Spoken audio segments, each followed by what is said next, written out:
welcome to Portland Film Beat. I'm Dave Pullen, and my guest tonight is a good friend and a well-known actor in the Portland area, Jerry Bell Jr. Welcome aboard. How you doing, Jerry? Hey, thanks for having me, David. Yeah. I appreciate it. What first got you interested in acting? Oh, man. Well, I didn't even ever think about doing acting. I've always enjoyed watching blockbuster movies. And when I moved to Portland back in 2005, I met a friend who was a casting director, and she kept saying, like, hey, you have a good look. You know, you have a good look, and you should think about doing acting. But that wasn't, like, really, I wasn't interested. I didn't want to be scrutinized, put on the spot, you know. And then I got a call one weekend to, they needed a principal for a commercial shoot, and I guess the guy backed out. You know, they called me out, and I went out that weekend. I didn't have anything else going on, and just fell in love with just the whole process of making film and the treatment that you get on set and working with people and meeting people, just collaborating. That's what got me started. And I decided, hey, this is something I want to do. So you didn't start out acting until you raised your first son, for the most part, and had a career over working for corporate America. So you didn't really start out till later on in life like I did, right? Right. Well, I wouldn't want to say late in life, but you waited a while. Yeah, late start, you know, and you know, I was in the military for 8 years. Really? Yeah, doing my primary job in the corporate world for 16 years, and you know, always structure. And then when I you know, figured out a little bit about acting, and I figured I can go out and be creative, that just kind of made me just want to do it. Right. Because I kind of feel like, you know, something was born to do anyway. Okay. I've always been into music and just entertaining people. Right. Well, you've done some producing too, and we'll talk about that later. For right now, though, where did you get your training? And is it just local Portland? You don't have to name any. Yeah, I took a drama class in high school. Yeah. Like I said, I wasn't interested in the beginning, and once I got to Portland, I decided to do the acting, and I figured that I needed to take some classes. So I stuck with some of the local coaches and actors here, like Jesse Vent, Scott Rogers. Right. David Livingston. That's who you're seeing right now, isn't it? Scott Rogers I'm working with right now. David Livingston, he's one of my first script acting coaches. And I did a lot of improv in the beginning. Okay. So, yeah, I was, you know, the improv came up when I first decided to get an agent, and she told me, hey, you know, you're not quite there. Go and try improv for a while. Okay. And I started doing improv, and I fell in love with improv. Okay, great. Do you have a current project you're working on, or tell us about the one you just finished, the main one?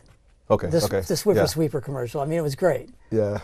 I mean, you nailed a great, that is a great commercial. Yeah, thank you. Yeah, it's the most exciting thing that I probably could have done because I got to have my son in it, my little 4-year-old son. I was going to ask you about that. So Jerry Bell II, and then he had his son, Jerry Bell III, in the commercial with him. Yeah, I'm Jerry Bell II, and my little guy is Jerry Bell III.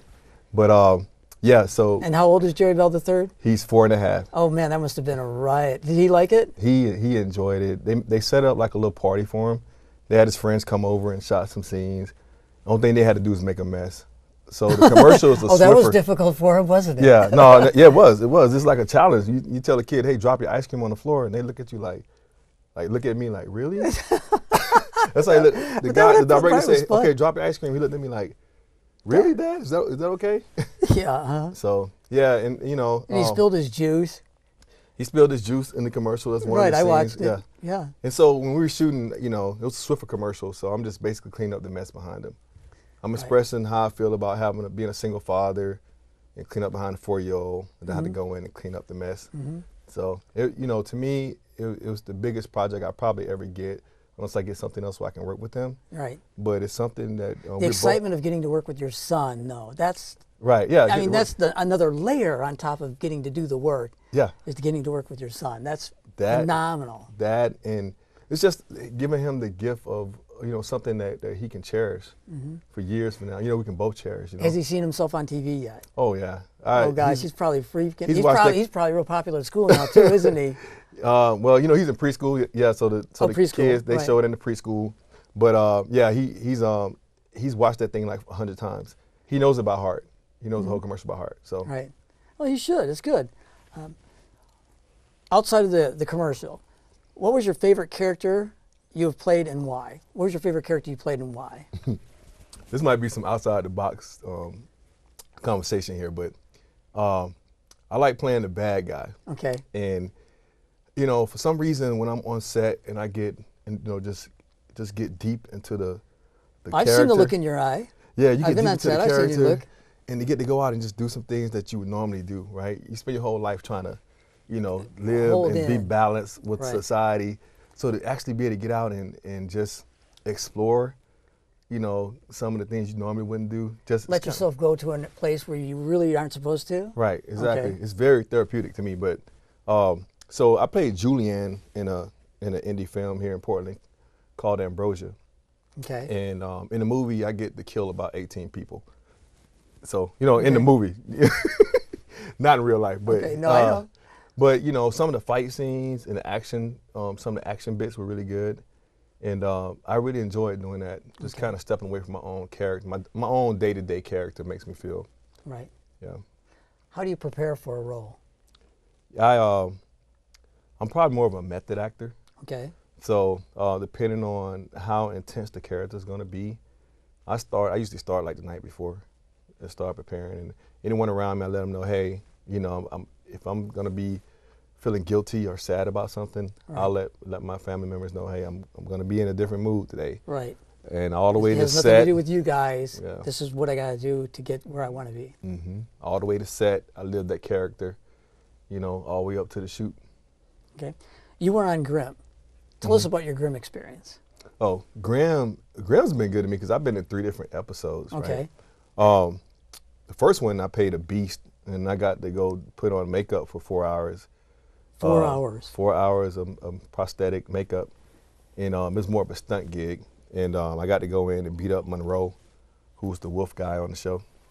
That was the very first season. I can't remember which episode it was. And then I got to go back as a character the second time. This time playing a good guy, Okay. playing a cop. So that made a big difference from one character element to another. So the fact that they had you so made up made it possible for you to go back and do another character, because typically they don't want the same person to show up Right. in more than one episode. Right. Yeah, I'm one of the lucky ones. You know, you couldn't recognize me in the makeup at all. good. So. Tell us about your first audition.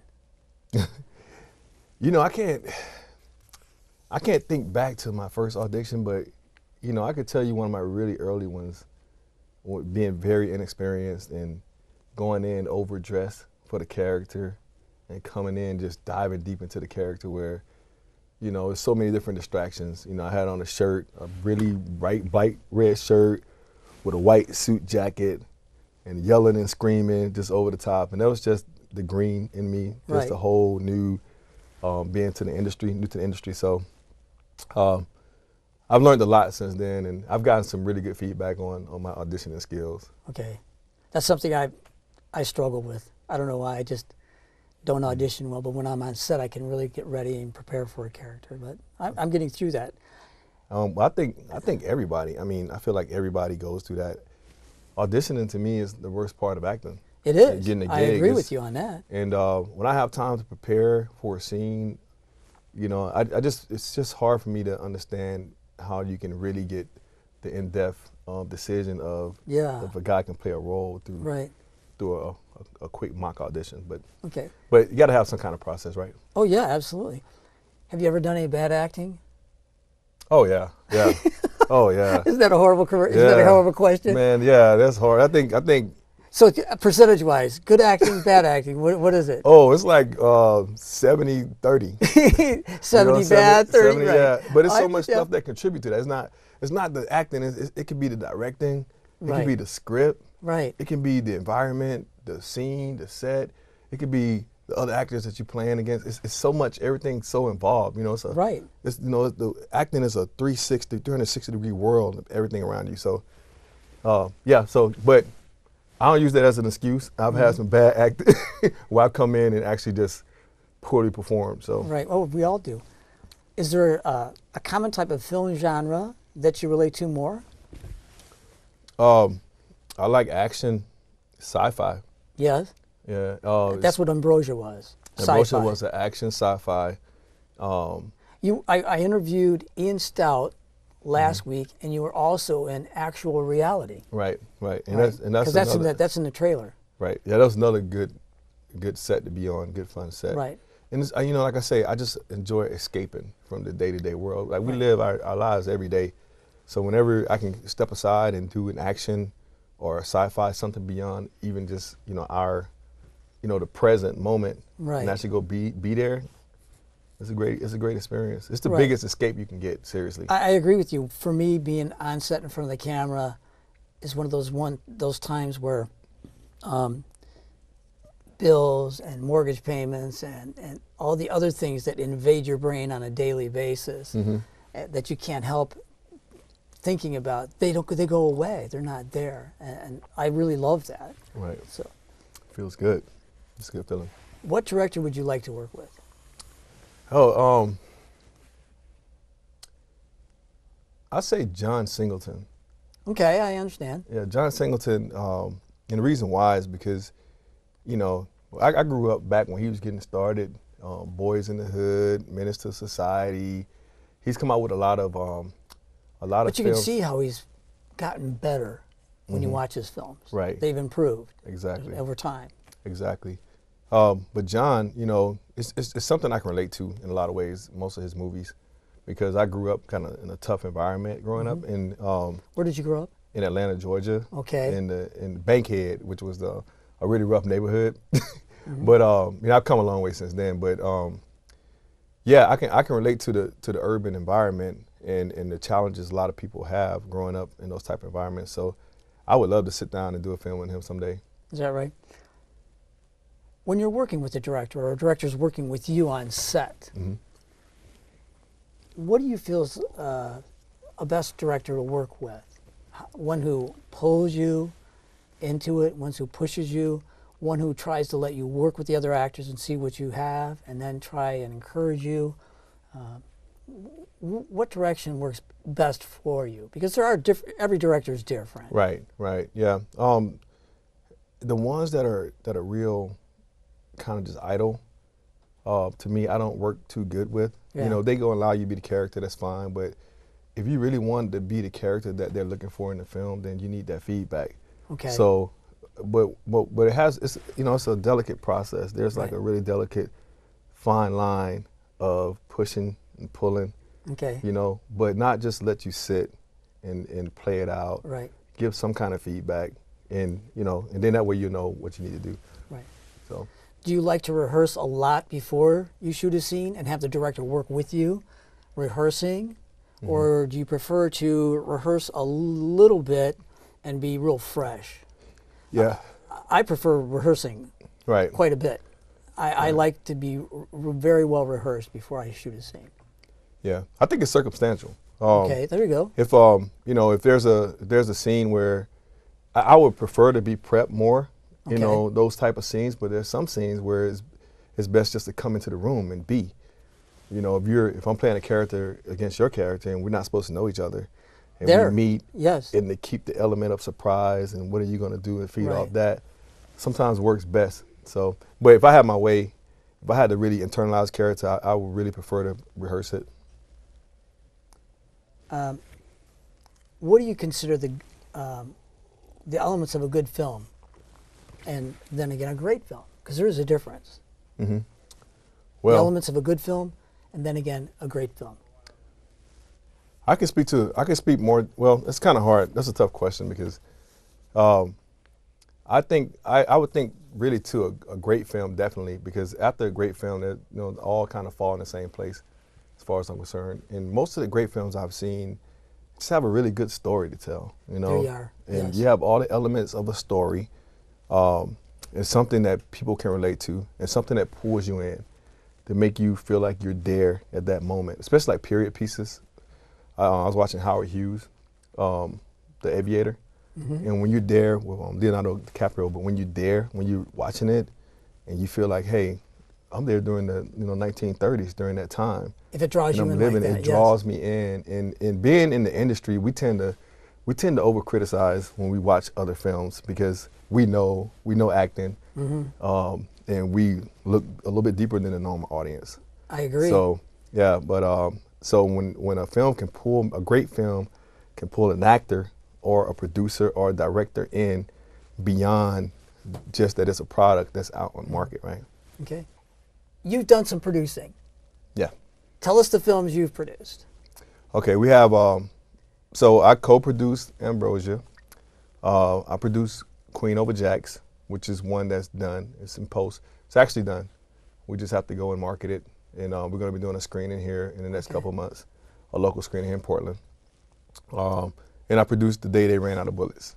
Okay. And that was with Greg James. That was with Greg James, right? My partner in crime, pretty much. And you know, each of the films have a different genre, different feel. Ambrosia is an action sci-fi. Okay.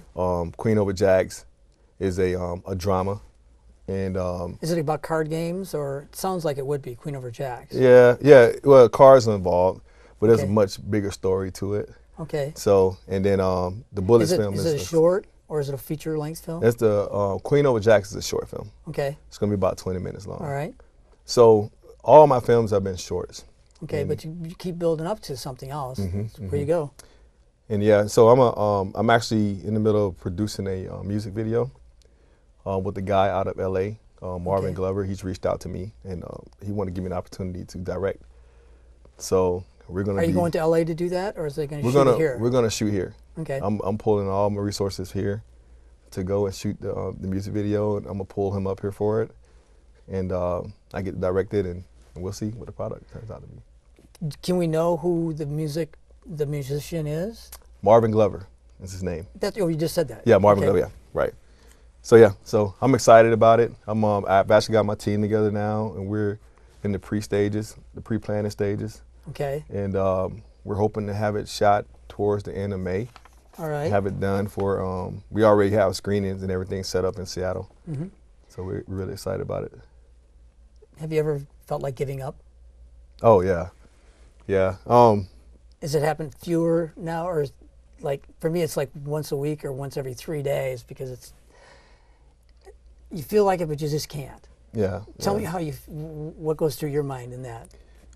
You know, just to be a good actor, you have to be confident. You know, and big time. And you know, we're the biggest, most rejected people in the world, actors. You know, I mean, booking ratio is what, like 5%, 95% rejection rate. So it's worse than being a batter in major league. Yeah. If they're batting, 100, that's 10%. Right. Yeah. Yeah. You know, and so, you know, it's just that, you know, you got to get used to rejection. You got to stay confident. Then criticism's always there. Right. Anytime you're on the screen, someone has something to say. Right. Anything you do, no matter how great it is to some people. And that kind of discouraged you a little bit. But having a good support system, like I think the Portland community is pretty good. You know, we all kind of you've been there for me on occasions, right? And you know, and I try to give to the people. But then there's some people that are, you know, I call them haters. But you can't allow. But the people who are like that, I've noticed sometimes they're not doing much. Right, they're not. You know. Or if they're doing anything at all. And they want to be involved with this, and it's like they're trying to get involved by being a critic, and sometimes their criticism is not warranted. Right. There's a thing as what I would consider, they call it constructive criticism, which I don't believe in. I think that there's observations that you can make that are good. Another thing as an actor is criticism can be, there's two things, being praised for the great work you did, and criticism. They're both poison.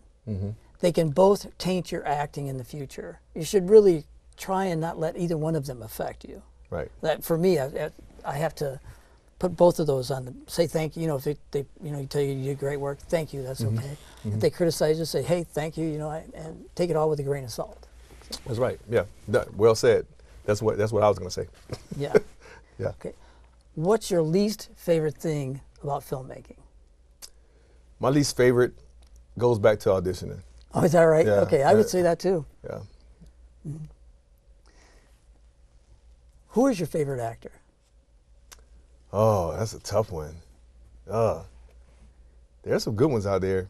Who would you like? Okay, let's put it this way: what actor would you like to work with? Then again, what actress would you like to work with? Those are two different things. Okay. Denzel Washington. Okay.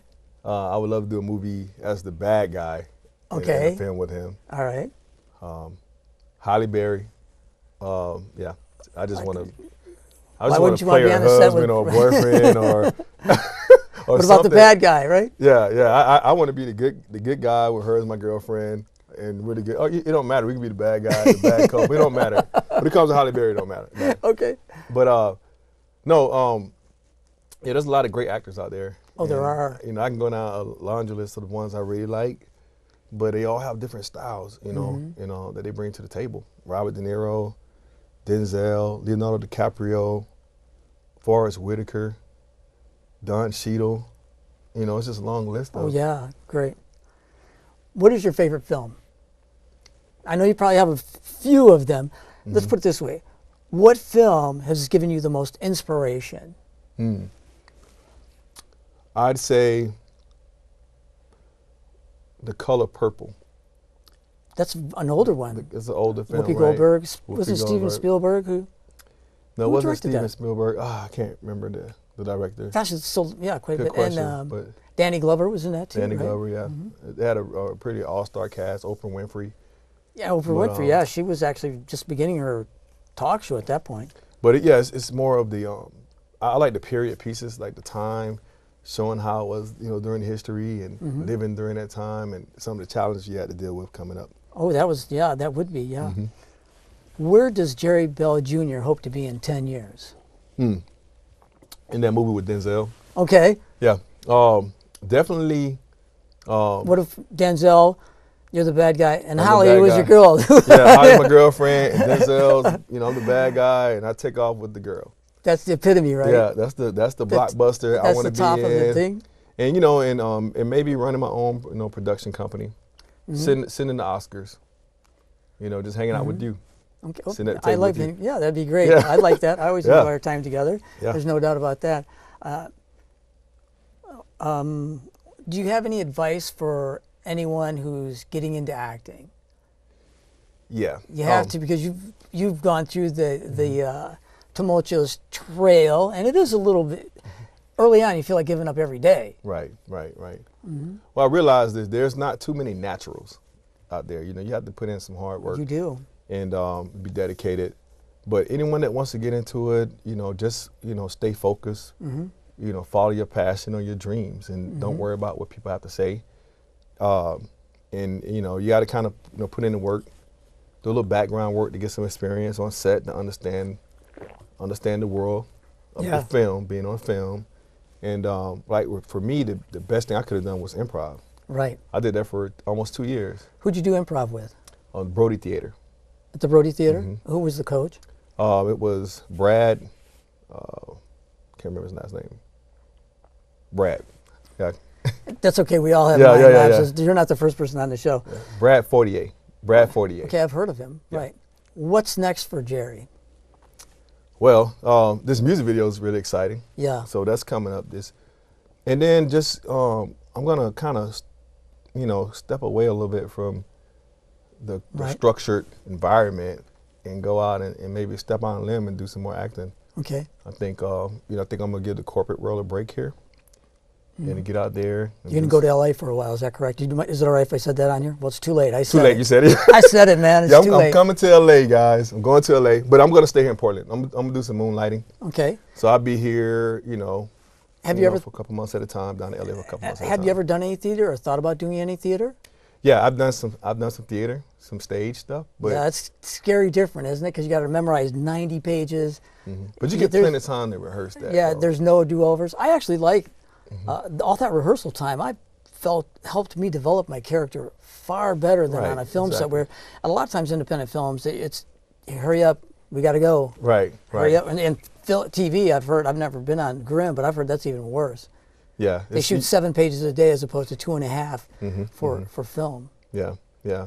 But they're really organized and very structured. So they have to be.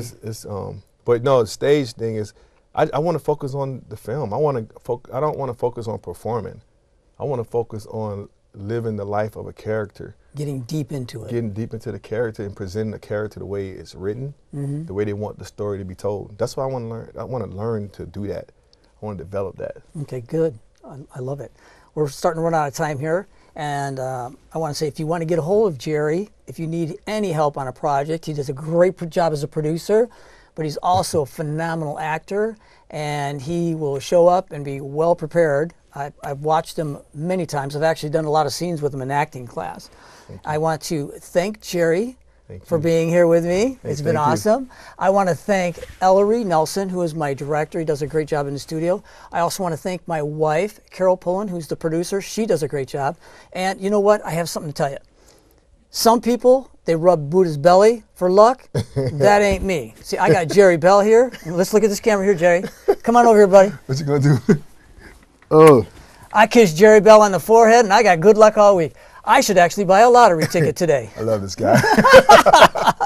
All right. Thank you, everybody. And until next time, shoot for the silver screen. Shoot for the silver screen.